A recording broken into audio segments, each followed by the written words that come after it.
Gizakerrek Santurtziko udalerako egindako inkestaren arabera Euskal Herria Bilduk irabaziko lituzke udal hauteskundeak orain egingo balira.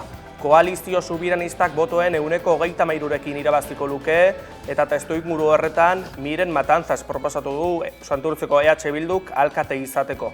5 puntuko programa xumea aurkeztu du. Gobernu alternatiboa gertatzen ari den guztiari bukaera emateko. Eta gure herrikideek merezi duten neurriko gobernantza batez legaldiari amaiera ematen saiatzeko. Egonkortasuna, lasaitasuna, gestioa eta konpromisoa eguneroko arazoei irtenbidea emateko.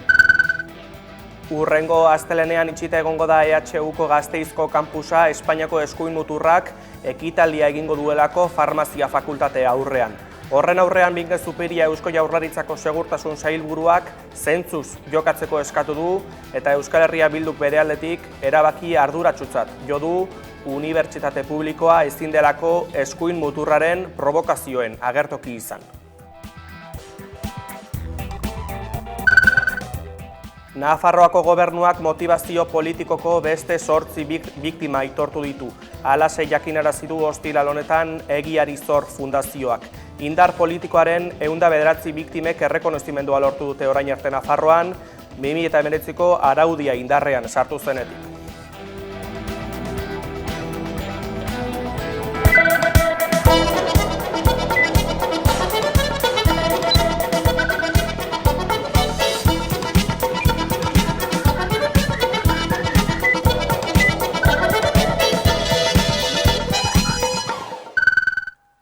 Arratsaldeon eta ongi etorri ostegun arratsaldean sartu ziren espetxera Arantza Zulueta eta Jon Enparantza abokatuak Auzitegi Nazionalaren aginduari men eginda.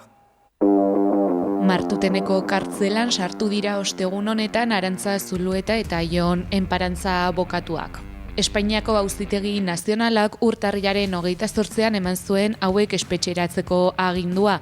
Espainiako Auzitegi Gorenak aurretik ezarritako kondena berretsi ostean.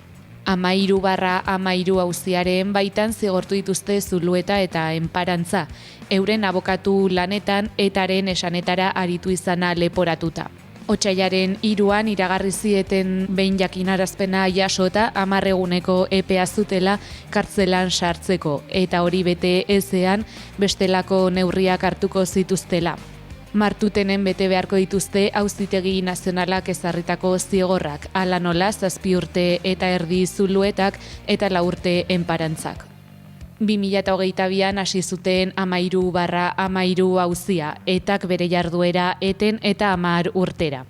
Epaiketa honetan Saio Agirre, Nerea Arredondo, Julen Zelarain, Iker Sarriegi eta Naia Zuriarrain abokatuak ere auziperatu dituzte, naiz eta Agirre, Arredondo eta Zelarain absolbituak izan.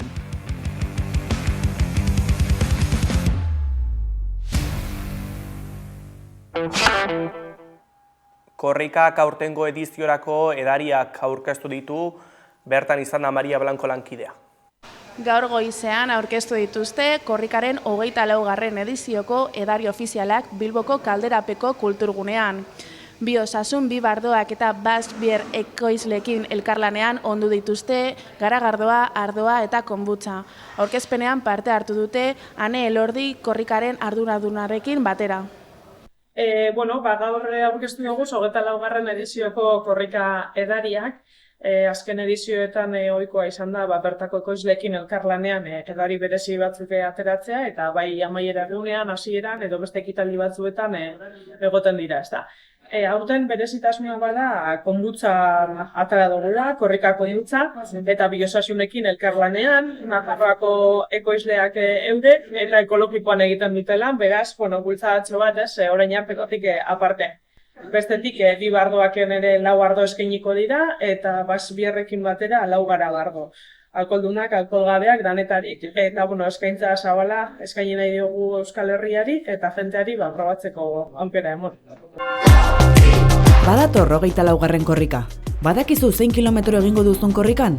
Egin bideoaren eskaera Amekako web orrian eta prest dagoenean zuzenean bidaliko dizugu. Sartu irubebikoitza amaika.eus/24 korrika atarian, bete zure datuak eta bideoa prest dagoenean jasoko duzu. Egin erreserba. denon eskutiz baten bide luzea. Korrika etenik gabe eskaintzen jarraitzeko, babestu Hamaika. Euskal komunitatea elkartzeko, korrika bultzatu eta euskaraz bizitzeko. Hamaika, herria egiteko. 23 urte igaro dira jada Euskaldunon egunkaria itxi zutenetik Juan del Olmo Espainiako Auzitegi Nazionaleko epaiaren aginduz. 10 pertsona atxilotu zituzten 2003ko otsailaren 20 hartan, Martxelo Otamendi Hedabideko zuzendaria eta beste 9 lagun, ondoren torturak jasan eta kartzela zigorrak ere izan zituztenak. Langilek egunero egunkari argitaratu zuten hurrengo egunean eta argia ikusi zuen berriak 4 hilabete geroago. Euskal Herritarrak ere kaleak hartu zituzten erabaki judiziala deitoratzeko eta halaxe gogoratu zituen Otamendik berak garai haiek Hamaikako platoan duela hilabete batzuk. Garai larri bat izan zen, jende askoren ilusioa zapuztu zuten. Mina eman zuten, da bazekiten mina nola emanez. Euskal kulturaren begiko nietako bazen. Euskal Hezkuntari baten sorrera izan zen gainera, asko landua, sekulako lanain da, 10 urteko eztabaida mai inguru eta jende askoren ilusioa izan zen. Eta nire etxean sartu zirenean atean kolpe bat eman da Abra Guardia Zibil goizeko ordu bat herritan jarri zatenan pistola bat metro bateko aldean buruan. Orduan pentsatu zen jendearen milaka lagunen ilusioa komuneko zulote bera. Pentsatu nuen. Gero norberaren mina, zezanik ez, gure jendeak, lehizi langileak, erakutsi zuten Joan Beharren etxera negarritea. Ni barruan egola horrein egunkariko egoitzan barruan egola. Gure jendearen erdia zegoen ja batzar bat egiten, batzu protestatzen, batzu batzar bat egiten eta unortan bertu egunkariatik. Horrek erakutsi zuen gure jendearen pasta, nolako tasuna, nolako atxikimendua zegoen proiektuarekin. Eta gero jendearen erantzuna orokorrean, jendearen erantzuna Euskal Herrian izan zen. Donostiako manifestazioa inoiz den haundina.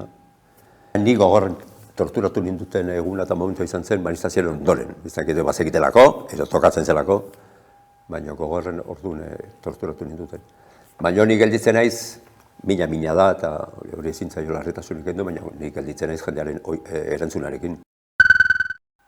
Larun bat honetan jardunaldi berezi antolatu dute Talaia feministako kideek Gasteizko Armentia ikastolan. Bertaratuko direnekin batera 3 gai nagusi landuko dituzte. Prekarietate prozesuak, erreakzio patriarkal eta eskuineratze prozesuak eta subiranotasuna leian.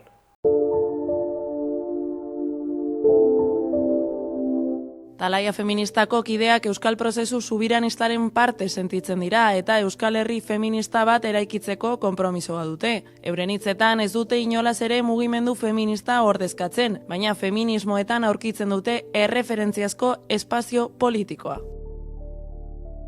Talaia feminista esango nuke funtsean gogo eta espazio partekatu bat dela, orain dela urte batzuk atzera pentsatu genuen Euskal Herrian feminismoak marko teoriko pentsamentu praktiko gisa egin duen ibilbidearen baitan ondo legokela mugimendu independentista eta subiranotzarekin bat egiten dugun emakume asterizko feministak gogoetatu ahal izatea Euskal Herriaren egoeraren inguruan, baina ikuspegi feminista batetik. Oso kontziente ginen feministak jara heldu garela, nolabait ere gune askotara edo errealitateari begiratzen diegula ertz askotatik eta ez genuela nolabait ere bakoitzak begiratzen genuen hori beste batzuekin partekatzeko horrelako espazio propiorik. Talaia feministaren helburu nagusia Euskal Herriaren egoeraren inguruko gogoeta partekatuak egitea da, esan bezala ez. Gogoetak oso lotuta koiunturari dagokionean eta koiunturaren azterketa egiterakoan ere gustatzen zaiguna da bi aspektuetatik begiratzea. Ze nolako egoera topatzen dugu Euskal Herriari dagokionean eta nora joateko baliotu dezakegun egoera hori, ez? Non gaude nora joateko eta non gaude horretan azken hamarkadetan egin den ibilbide horretan, baloratu ahal izateko zertan egin dugun aurrera eta zertan egin dugun atzera, zerk balio aldigun aurrera egiten jarraitzeko edo atzera egiten ari garela esateko, ez? Hori, begirada feminista batetik, bestelako sujeto batzuen bizi baldintzetan eta emantzipazioan aurrera edo atzera egiten ari garen begirada horretatik. Larunbat honetan jardunaldi berezia antolatu dute Gasteizko Armentia ikastolan. Bertaratuko direnekin batera 3 gai nagusi landuko dituzte. Prekarietate prozesuak, erreakzio patriarkal eta eskuineratze prozesuak eta subiranotasuna leian. Aurreko guztia egin ahal izateko guk baloratzen genuena zen gutxienez urtean une bat izan behar genuela guztiok batera, ez? Gogoetatzen ari garen horretaz elkarrekin aritzeko. Eta orduan, okerrez banago, 2024an egin genuen lehen aldiz, Talaia Feminista Unea, deitu genion gogoeta espazio zabal hori lehen aldiz, ordutik ona, bai, 3. Talaia Feminista Unea litzateke, larun batean Armentia ikastolan egingo duguna, eta funtsean, 2025ari, ez, Euskal Herriko konjuntura egoerari begirada feminista horretatik begiratuta aztertu ditugun 3 gai gertakari mahaigaineratu eta horietaz elkarrekin eztabaidan arituko gea. Bueno, aurten 3 gai ditugu mahaigaineratuak, bai? Lehenengoa bada prekarietate prozesuez arituko gea. Bigarrena, erreakzio patriarkalak eta eskuineratze prozesuena da, eta 3. Subiranotza leian, bai, deitu diogun ardatza da, beraz. Guk espero duguna da, edo nahi duguna da, guk 2025 urtean zehar, Talaiaren baitan gogoetatu ditugun eduki horiek, beste, bai, emakume hainbatekin partekatu eta eztabaidaren bidez, elkarrekin partekatze bidez, ekarpenak jaso eta sortu dugun eduki hori hobetzea, handitzea, zabaltzea, zehaztea, ondoren guretzat gakoak izango liratezken ikaspen horiekin, Euskal Herriko bestelako eragile sozial, politiko, sindikal eta jendartea oroar, horrekin ere partekatzeko edo hiei ere mahaigaineratzeko, ez? Nolabait ere aurrera nondik nora egin dezakegun horretan, ekarpen moduko bat egiteko. Nik uste dut Euskal Herrian feminismoak zerbait lortu baldin badu azken hamarkadetan badela inolako eraldaketa begirada batean jartzen baldin bagara eta berdin zait zertaz hitz egiten dugun, baina edozein eremuren baitan eraldaketa bat gauzatu nahi dugula esaten dugunean, jada ezinezkoa dela begirada feminista barneratzen ez duen eraldaketa prozesu bat gauzatzea, ez? Nik uste dut hori Euskal Herrian feminismoak lortu duen zerbait dela, beraz. Erronkarik eta sakonena niretzat bada eraldaketa prozesu horiek praktikan eskatzen dituzten urrats horiek definitzen, edo sigitzen, edo asmatzen, edo gauzatzen hastea dela. Uste dut inoiz baino eremu gehiago ditugula identifikatuta, uste dut feminismotik inoiz baina eremu gehiagotan eragiten ari garela, gauza asko lortu ditugu, baina praktikara pasatuz, are eta feminismo gehiago, feminismo eraldatzaile praktiko bat garatzeko unean gaudela.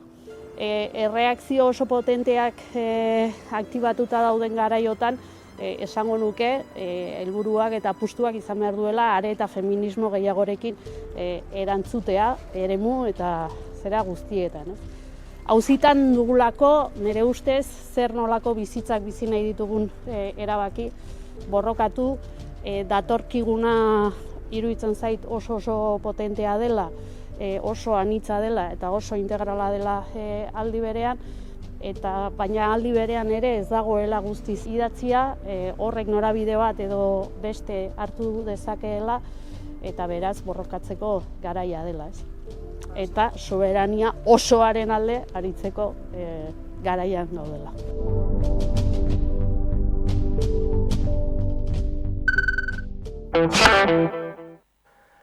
Atzera begira jarriz, 1976an greba egitea legez kanpo zegoen eta sindikatu askeak debekatuta zeuden.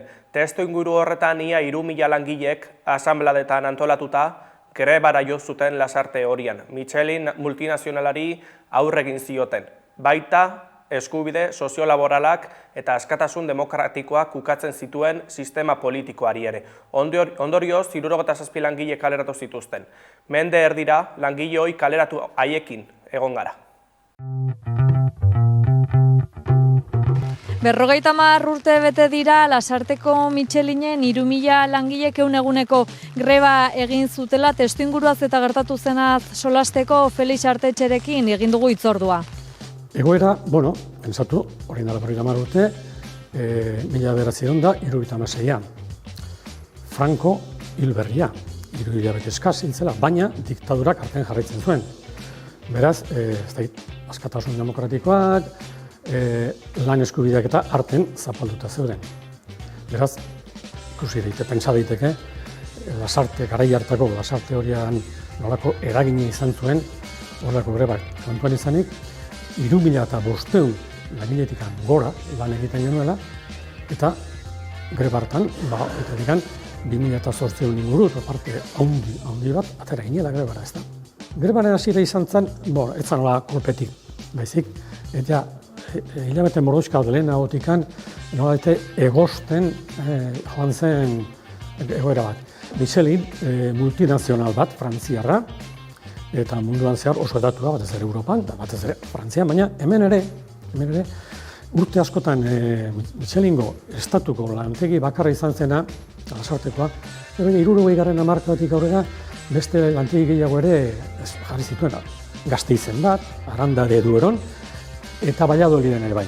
Bai, bazegoen alako diktadura garaian, alako mekanismo batzuk bazeuden, negoziazio kolektiboa, pixka bat egiteko, baina hori itxurazko zen.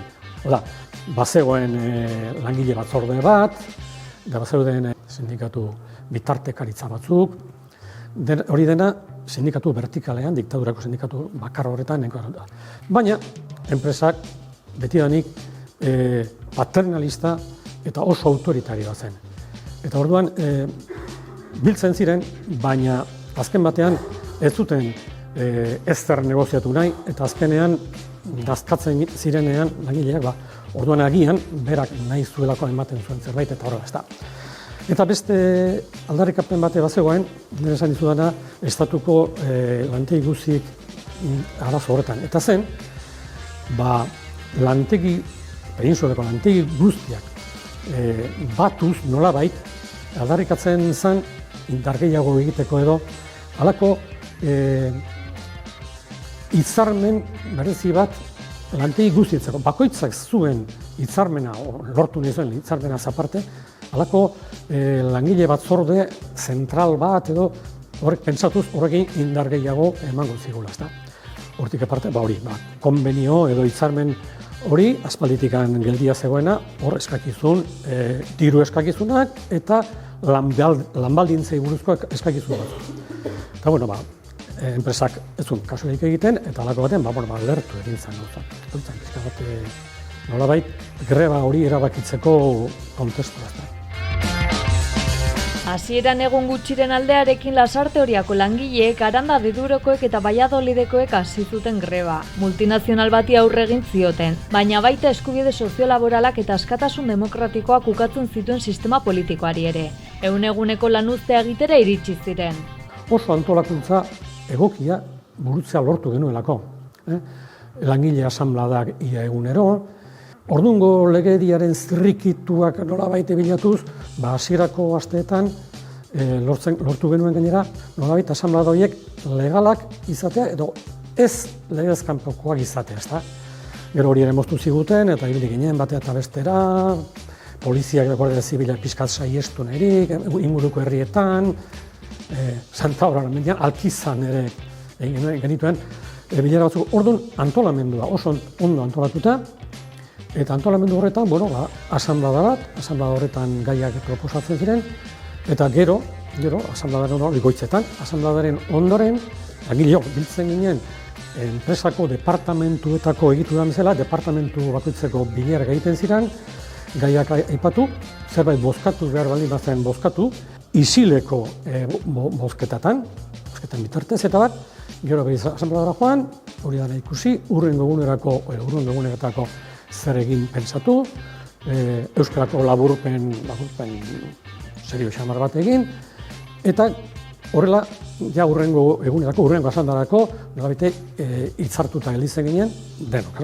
asanblada guztiak.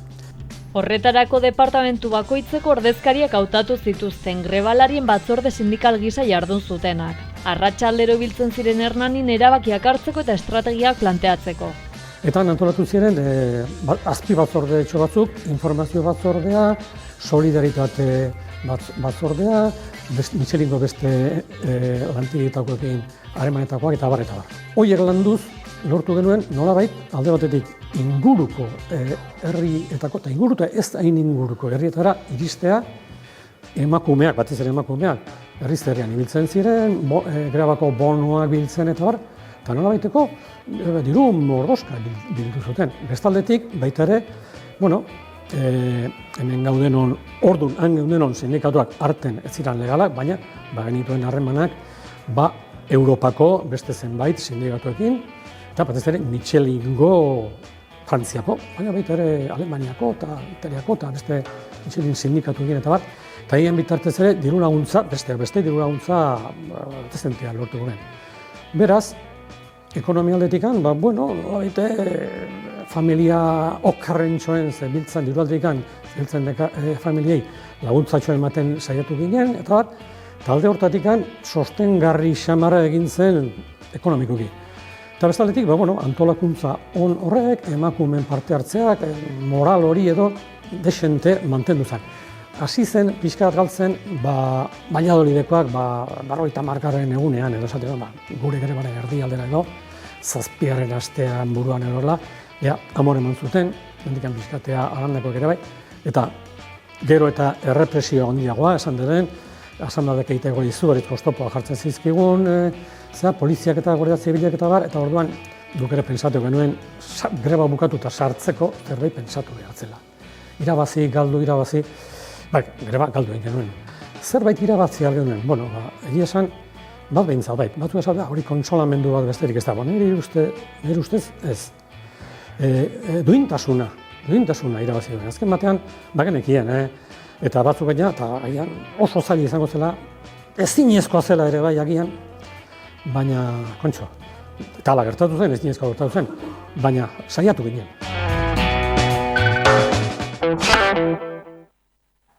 Gaur biharretan egingo da 40 minutu jaialdiaren 10. edizioa. Euskal kulturaren hiriburua elkartasunarena ere izaten da urtean behin, eta 10. 40 minutu rock jaialdia egingo da asteburu honetan Durangon. 40 minutu rockek 10 urte egingo dauz, berez 11 baina 10 edizio izen die, eta bai ikusten dugu gaurko egunien, gaur lehenengo egune da montajien, 10. edizio honek jentie gogotsu dekola eta jente pilo bat hurbildu dela, ez?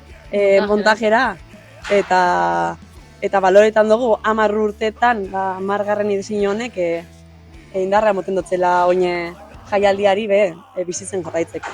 10 edizioko bidaiak mugarria ezarri du neguko jaialdien artean. Landako gunea ez da agertoki soila, topagunea da euskal preso eta ieslarien alde. Zorionez azken urtietan egoeri asko aldatu da, eta preso asko kaliez apaltzen dabiz, edo lanien, edo ikasten, edo voluntariotza ezberdinek egiten, eta ieslari asko etxera bueltan dabiz.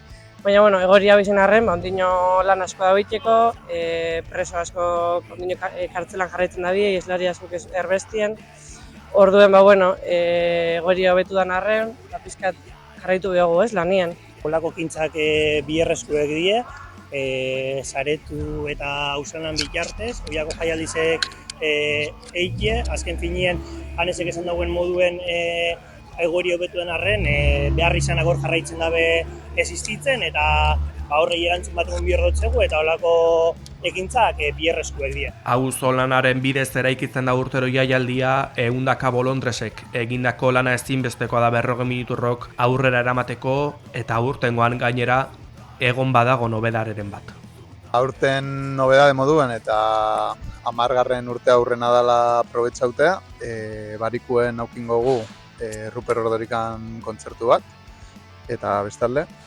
Bai, urtero karpako holtzan egoten dien taldiek, aurten Plateruenako holtza erabiltzeko aukera eukingo dabe, eta, danok animetan saituegu bertarabe urtetan, eta honetaz disfrutetan.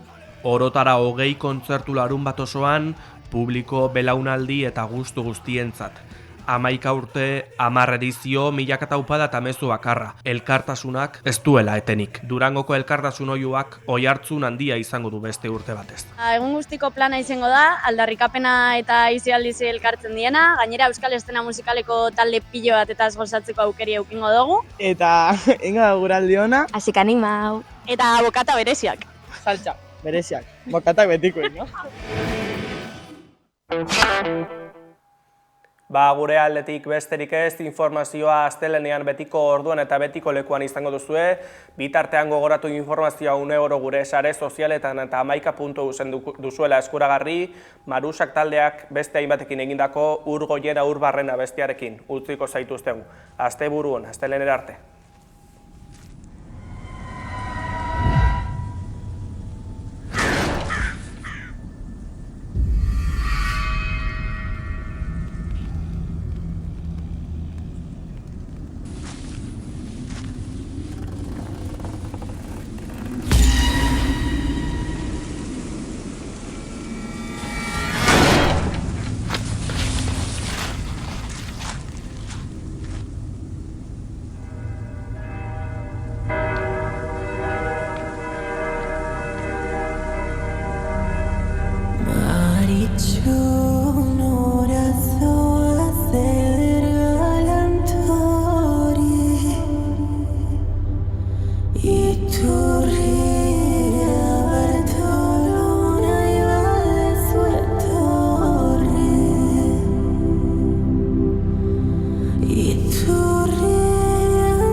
Amaiturriak ikusi zuena, nire lagunaren mutia zen bertze batena.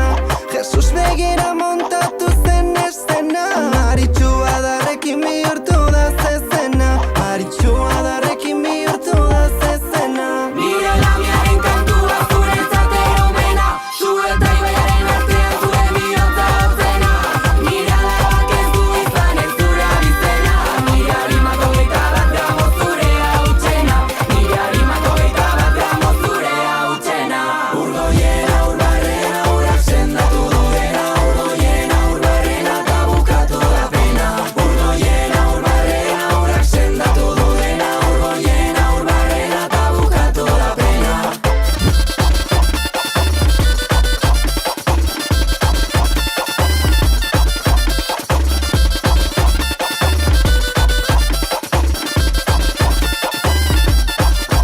Etxean sartzeko bada nahiago Virginia, atzetik sartzeko bada bagina panpina. Mina gordina zikina nahi du imagina, imaginan eskafinak izango bagina, imaginan eskafinak izango bagina.